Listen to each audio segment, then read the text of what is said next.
मेरी मां के आंसुओं तक चले गए, लेकिन इस सवाल का जवाब नहीं दिया कि ये सीज फायर हुआ क्यों। सत्ता पक्ष के लोग सब मेरे बोलने से पहले ही भाग गए। ऑपरेशन का सिंदूर का क्रेडिट, उसका श्रेय तो हमारे प्रधानमंत्री जी चाहते हैं। सही भी है, ठीक है, सही है, श्रेय ले। ओलंपिक्स में हमारा मेडल आता है, उसका भी श्रेय लेते हैं, लेकिन सिर्फ श्रेय लेने से नहीं होता नेतृत्व, जिम्मेदारी भी लेनी पड़ती है।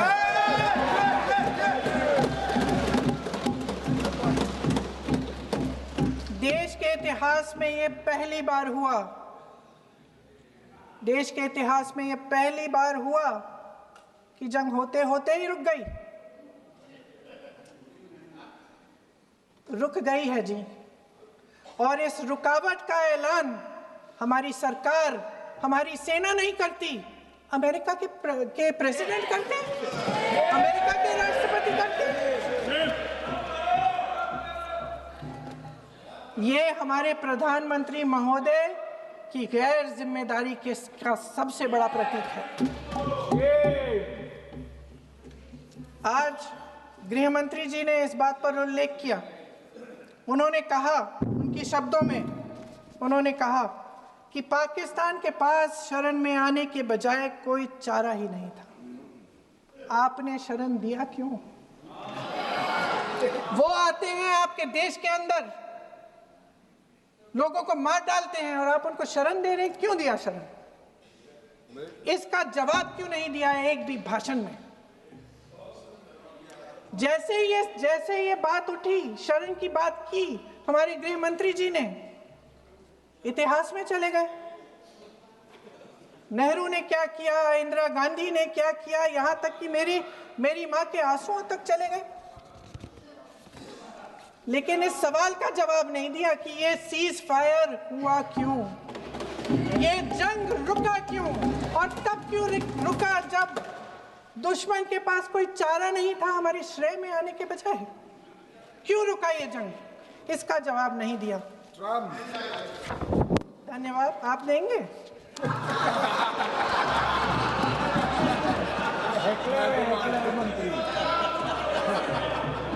देना भाई, देना।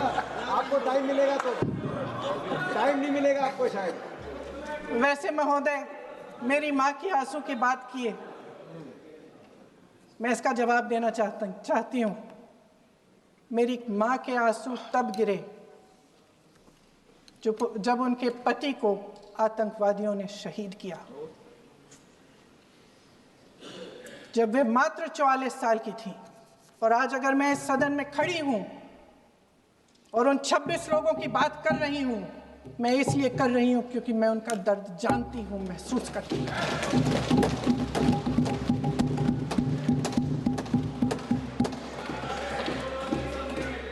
अध्यक्ष महोदय, मैंने कहा कि देश का नेतृत्व सिर्फ उपलब्धियों का श्रेय लेने से मजबूत नहीं होता।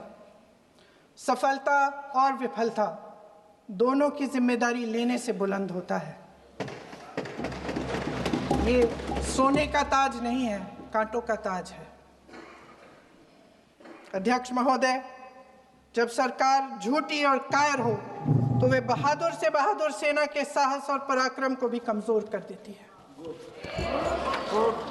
देश को प्रतिशोध के साथ साथ सबके प्राणों की रक्षा का प्रण चाहिए।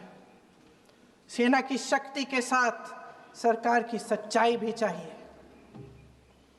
महान देशभक्त शहीद इंदिरा गांधी जी, जिन्होंने सफल कूटनीति के बल पर अमेरिका के राष्ट्रपति निक्सन का मुकाबला करके पाकिस्तान का विभाजन करवाया, बांग्लादेश बनाया, 1 लाख पाकिस्तानी सैनिकों को आत्मसमर्पण करने पर मजबूर किया, उन्होंने कभी इसका श्रेय लेने की कोशिश नहीं की। ऑपरेशन सिंदूर का मकसद अगर पाकिस्तान को सबक सिखाना था तो शायद ये मकसद अभी अधूरा है, क्योंकि हमारी कूटनीति विफल रही है।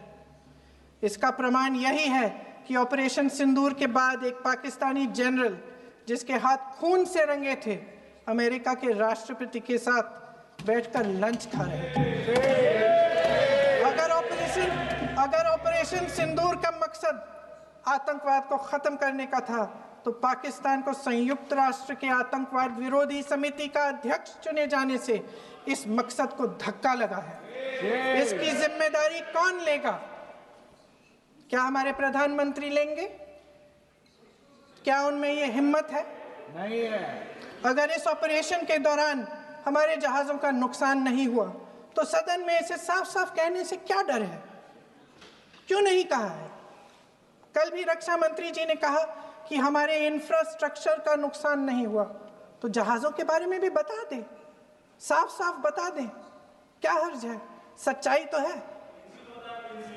सवालों से बचने के लिए ये सरकार हमेशा प्रयास करती है। इसकी राजनीतिक कायरता बेमिसाल है। देशवासियों के प्रति जवाबदेही का एहसास ही नहीं है। सच्चाई ये है कि इनके दिल में जनता के लिए कोई जगह नहीं है। सब राजनीति है, सब पीआर है, सब प्रचार है, सब पब्लिसिटी है। देश की जनता के लिए आपके हृदय में कुछ नहीं रहा। बहुत समय हो गया है आप इस प्रचार में ही लिप्त हैं, जनता को देख नहीं पा रहे हैं। जी मानिए। जो पहलगाम में हुआ, खत्म करती हूँ, जो पहलगाम में हुआ उससे हर एक देशवासी के दिल पे चोट पहुंची है। हिमांशी नारवाल की गुहार ने हम सबको शर्मिंदा किया है। इसीलिए मैं आज यहाँ खड़े हुए एक आखिरी बात करना चाहती हूँ।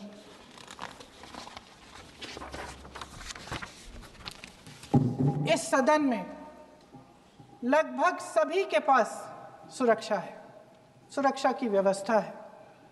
हम जहाँ भी जाते हैं हमारे साथ सुरक्षा कर्मी आते हैं। आपको भी मिल जाएगी, आप मंत्री बन जाएंगे, आपको भी मिल जाएगी। मैं मजाक की बात नहीं कर रही हूँ, थोड़ा सा धैर्य रखिए। उस दिन पहलगाम में 26 परिवार उजड़ गए।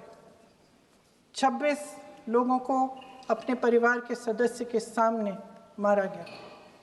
26 बेटे, पति, पिता गुजर गए। उनमें से 25 भारतीय थे।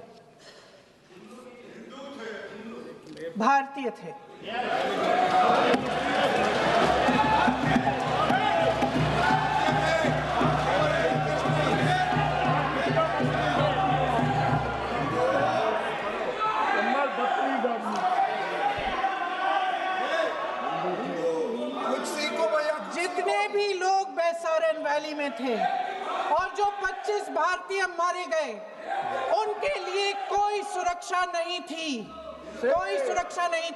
आप कितनी भी ऑपरेशन कर डालें, आप इस सच्चाई के पीछे छुप नहीं सकते, इसे नकार नहीं सकते। आपने उनको सुरक्षित नहीं किया।